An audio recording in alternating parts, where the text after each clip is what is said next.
Cheers, brother. Cheers. How's everybody doing today? Welcome back to the Two Drummers podcast. This is Anthony Fung here. This is Anton Peterson.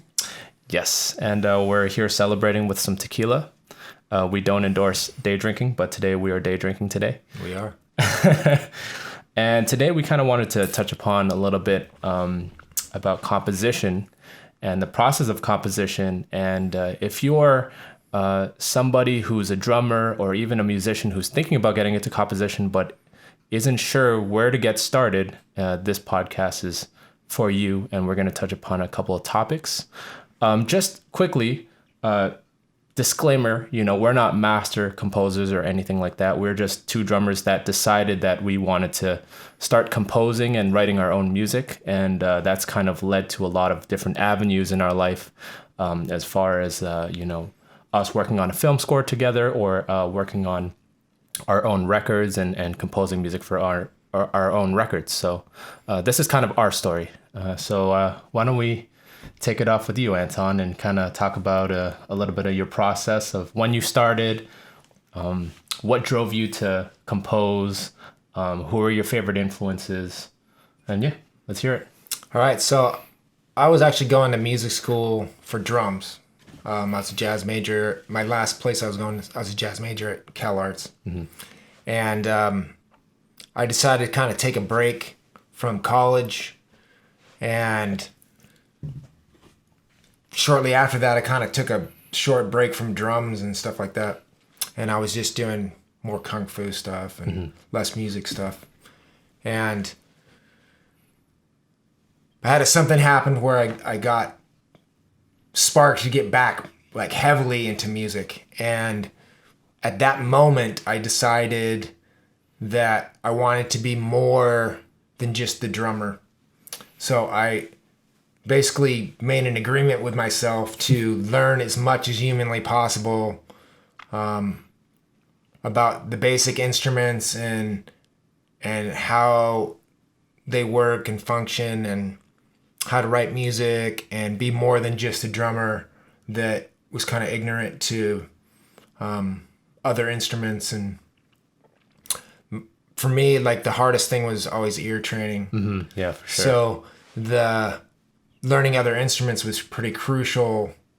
It's not like I'm amazing at other instruments, but I have basic knowledge and I can work my way around like guitar and keyboards and bass, and and I know how to. Now I know how like an orchestra kind of functions, and the different instruments, and synthesis and stuff like that. And it's all just been because I made a decision to be more than I was at that moment. True. Right. So that's kind of how it started for me, the journey. And it's been a pretty interesting exponential curve. Yeah, right. You know what I mean? Yeah, over time. It's a pretty fascinating curve, especially when you self-teach yourself, because it's all about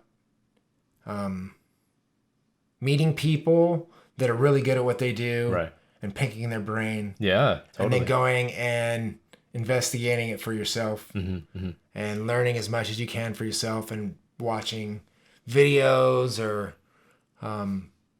and being open to people's criticisms and opinions, but not letting it derail you at the same time. So how about yourself? For me, composing or writing music in general has been a big crutch for me as a drummer, as a musician. Going to, so I went to Berklee College of Music for my undergraduate degree, and I didn't write music once. Maybe I did, maybe a small thing, but nothing substantial. I had a lot of friends that wrote a lot of music that I surrounded myself with. Some good friends, my good friend Edmar Cologne, and a good friend from Japan, Mao, and they wrote a lot of music. It always kind of just made me think, well, they're already writing all the great music. What do I have to offer? In 2014, I recorded my first CD. And basically, my friends wrote all the music for my CD. I wrote one song on that record. And after it came out, I vowed to myself, the next CD that I write, I'm going to write all the music. So I didn't take any composition classes at Berkeley, unfortunately. I wish I did. I wish I took more classes at Berkeley for sure. But yeah, basically, it wasn't until I went to UCLA at the Monk Institute, where it's kind of this 2-year intensive. So you have these 7 guys stuck in a room. That's a master's A program. master's program, right? Stuck in a room, and in the first week, all these guys bring in these crazy compositions, and I'm the only one that didn't bring anything in. So I'm just standing there, just twiddling my thumbs. I'm just like, man, I feel helpless, you know. So my good friend Simon was just like, hey man, just I know it's daunting, I know it's scary, but just write some stuff, you know. Tonight try to go on Sibelius and go on Logic and try to write some stuff. So I did. I brought it in the next day, and I heard it in the classroom, and I was like, wow, like I can actually do this, you know, this is possible. And during that 2 years, I just kind of got better and better at it. I've had to learn the hard way, you know, especially with ranges of instruments, and how things might sound, like a line might sound on the alto saxophone compared to a trombone, you know. And then, you know, I've been slowly practicing composition for the past 4 years after that. You know, now, you know, Anton and I got a chance to write the music to a documentary that's coming out later this year, and that was also another learning curve as well too. So my album that came out in 2018 called Flashpoint, by the way, if you haven't checked it out, go check it out. All that music was written by me. I'm very proud of it. And after I released it, it kind of put me in a different kind of headspace as far as what's possible as a musician, not only as a drummer, but kind of the possibilities of, if you compose your own music, people will want to play with you, will want to collaborate with you, and just open a lot of doors. You know what I mean? Yeah. So to this day, I try to get into the space, and we talk about this all the time. I know that it takes a while for us to kind of get into that headspace. It's not just like instant, oh, we're just writing masterpieces right away or something like that. It takes time. It takes time. Sometimes we'll write for 4 hours and we'll get a couple bars. Sometimes we'll write all day. We'll get like 8 bars, and then some days we'll just like 3 hours and we'll knock out a 2-minute cue for the film. You know what I mean? So yeah. I mean, for me, I have to be in the, unless I'm working. If it's a job, then I'm a goal oriented person. Mm-hmm.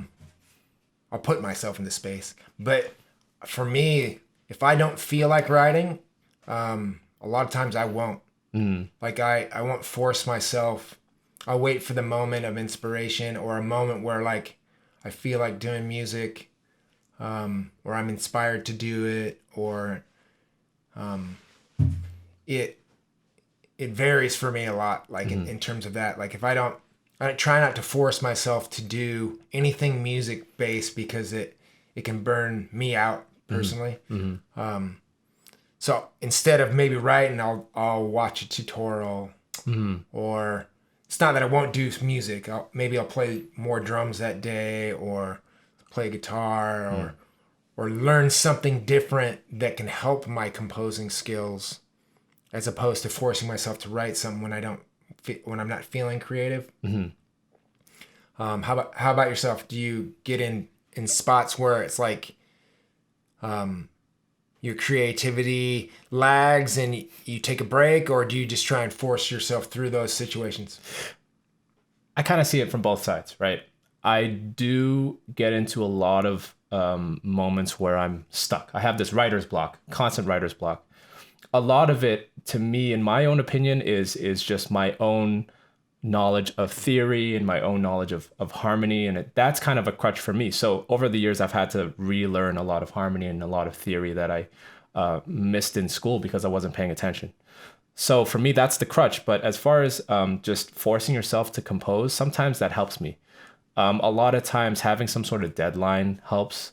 For instance, in August, I got my first commission as a composer. I know, that was amazing. Right? So this was for the Angel City Jazz Festival. And they said, we want you to write a 25-minute piece for the Angel City Jazz Festival. And I was just like, oh, that's amazing. And, and then I just started. And I knew that if I started a week before the deadline, I would have never finished it. So I started right away, started writing. had an idea. I was like, oh, the instrumentation, I'd really like to have a string trio. I'd really like to have, horns. I'd really like to have, piano and bass. And I just went from there. And I tried to be lenient with my time and just be like, if you can't get a good idea out, don't force yourself. And then other days will be like, oh, I'm finally onto something, try to develop on that theme. So it took a long time, you know what I mean? But I mean, I think everybody's different. And especially when you're just starting out, I know that it can be scary. I even still think composing is scary because I think, oh, is anybody even gonna like this? But at the same time, if it's honest music, and I think if we're writing honest music, people will want to hear it. And Right. that's the major thing. I think we'd want to get our listeners to kind of accept and to kind of resonate with, because it's not about what people think. It's about you and your own music and your own vision and how you get it out. So let me ask you. So yeah, if you have like a drummer friend, let's just say you have a drummer friend, he's been playing drums forever, and he's kind of stuck in this way where he's reading a lot of like charts or kind of like reading arrangements of different people or other arrangers from the past. How do you get that guy to start composing? What are the first things you would tell him? First thing I would tell him is to put his fingers on a piano. Yeah. Even if it's to not become a piano player, just to get familiar with piano, and then ear training. Right. Like ear training to me has been, because if your brain can't hear the kind of intricacies of melody and harmony and stuff like that, you're going to have a lot harder time creating something. So that having that base, it's not that you can't, because anybody can, right? It's the end result is it easy for you to do it, Right. right? And what I've noticed, and it was, ear training was not easy for me. Right. So Same. and it's still not easy, and I still work on it a lot. Right. So I would say that's the starting place. That, and then getting software that you like is crucial, Right. Absolutely. right? So if you don't play a melodic instrument as a drummer and you want to be a composer, my suggestion is to start getting familiar with a melodic instrument, because once you do, you have the advantage of rhythmic mastery and melodic knowledge, right? Right. Which I think can give you an advantage as a composer, because there's a lot of understanding of rhythm that differentiates a composition, right? So like, if you don't understand rhythm really well, your compositions might be kind of boring. Yeah. And you might like get stuck in these little boxes, Right. Or use theory as a crutch. Right. I hear that some drummers are always the best composers. I've heard that, I've heard that quite a bit actually. Right. And I can see why that it's because of the rhythmic, it's because of the deep rhythmic understanding, because melody only goes so far if you don't change the pattern. Right. Right? So if you have mastery of pattern changing, which, drummers, I would say, excel at that, then you kind of have like an endless thing. And if the more you understand the basis of melody and harmony on a worldwide scale, so because you have Western, and then you have the rest of the world, right? The rest of the world doesn't use Western. So as soon as you understand Western, you can delve into other scales and other tunings and then you can just have like a playground of anything, right? Because Totally. it's like one of my favorite teachers I've ever had is a guy named Efren Toro. Basically, his whole concept was that rhythm has natural physics to it, right? It can be explained by the natural law of the universe. Right. So you need to tap into that. If you can tap into that, the possibilities are endless because the combinations of notes and rhythms is infinity. There's and then when you add timbre and instruments and arrangements and orchestration, it's just endless. I mean, you think of how many songs are released on a daily basis. It's astronomical, right? Like and that's been going on forever. And this music to me, music is magic. So if you can tap into that magic, the starting place is principles and understanding, right? How do you get to freedom if you don't have principles and understanding? How can you break the rule if you don't even know there is a rule? Wow. Right? It's true. So, and that's where my Kung Fu comes in handy because it teaches you those principles of like strict rules to break them. Yeah. And music's the same way. That's why I like. Right. Wow. It's so relatable. Yeah, absolutely. So if you're starting out, the first thing is just start out, and ear training is so important because it just opens a world that you just didn't understand before your ears woke up. Right. So yeah, let me tell you a story. Actually, it's interesting that you say that.